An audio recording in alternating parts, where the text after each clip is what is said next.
आज की जो सबसे बड़ी अपडेट है वो भारत और चाइना को लेकर निकल कर आ रही है और इस वीडियो में हम डिस्कस करेंगे कि किस तरह से चाइना की सरकार यानी कि जो चाइना की सरकार के स्पोक्स पर्सन हैं वो वर्ल्ड मीडिया के सामने भारत की कंप्लेन कर रहे हैं और कह रहे हैं कि भारत की मोदी सरकार भारत के अंदर पत्रकारिता को दबाने का काम कर रही है और भारत के अंदर मीडिया इंडिपेंडेंट नहीं है और भारत के अंदर पत्रकारिता का दमन किया जा रहा है।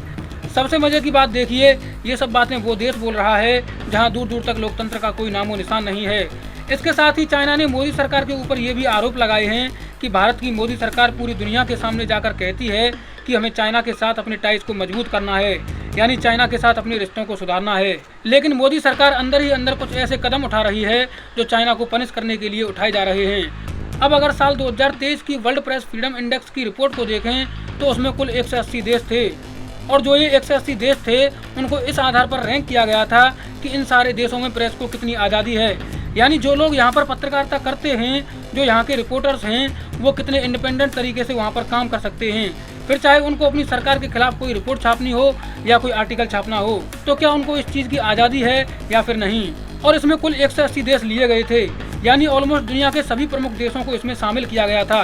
अब इसमें भारत भी था और चाइना भी, और जो भारत का रैंक था वो 161 था, लेकिन चाइना की जो रैंकिंग थी उसको जानकर आपको हैरानी होगी क्योंकि इसमें 180 में से चाइना को 179वें स्थान पर रखा गया था, यानी कि दुनिया में सबसे लास्ट में। और चाइना से नीचे सिर्फ एक ही देश था और वो था नॉर्थ कोरिया।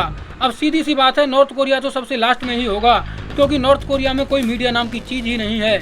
लेकिन चाइना का 179 रैंक पर होना ये साफ दर्शाता है कि चाइना के अंदर मीडिया का क्या हाल है और जो वहाँ पर रिपोर्टर्स हैं, चाइना की सरकार उनको किस तरह से ट्रीट करती है और वो कितनी इंडिपेंडेंट तरीके से वहाँ पर रिपोर्ट छाप सकते हैं। चाइना के अंदर जब भी कोई जर्नलिस्ट या रिपोर्टर अपनी सरकार के खिलाफ रिपोर्ट छापता है तो उसको उसी समय पर वहाँ की सिक्योरिटी एजेंसीज के द्वारा अरेस्ट कर लिया जाता है।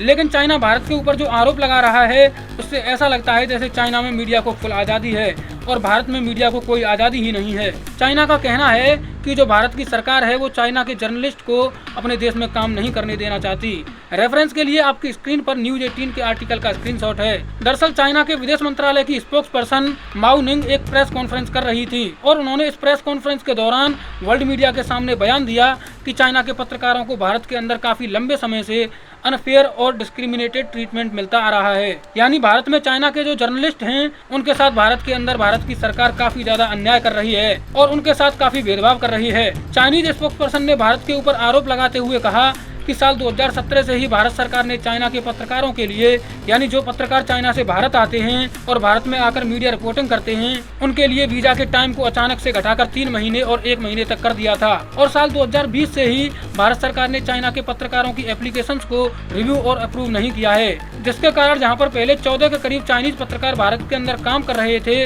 वो अब मात्र 1 ही रह गया है। और जो एक चाइनीज पत्रकार भारत में रह गया है उसका भी वीजा भारत सरकार ने इस बार रिन्यू नहीं किया है, यानी उसको भी वापस चाइना जाना पड़ सकता है। उसके बाद फिर भारत में चाइना के पत्रकारों की संख्या बिल्कुल 0 हो जाएगी। चाइनीज स्पोक्स पर्सन माओ निंग ने इसके साथ ही भारत को चेतावनी देते हुए कहा कि चाइनीज मीडिया ऑर्गेनाइजेशंस के राइट्स और इंटरेस्ट को सुरक्षित करने के लिए अब चाइना को भी भारत के ऊपर एक्शन लेना ही पड़ेगा। अब चाइना का यहाँ पर कहना है कि साल 2017 के बाद से ही जो भारत की सरकार है उसका चाइना से आने वाले पत्रकारों के लिए व्यवहार चेंज हो गया है। अब आपको याद होगा साल 2017 में क्या हुआ था। साल 2017 में डोकलाम विवाद हुआ था और उसके बाद ही भारत और चाइना के टाइज बिल्कुल ही खराब हो गए। उसके बाद भारत सरकार ने चाइना से आने वाले पत्रकारों का वीजा टाइम 1 साल से घटाकर 3 महीने तक कर दिया था।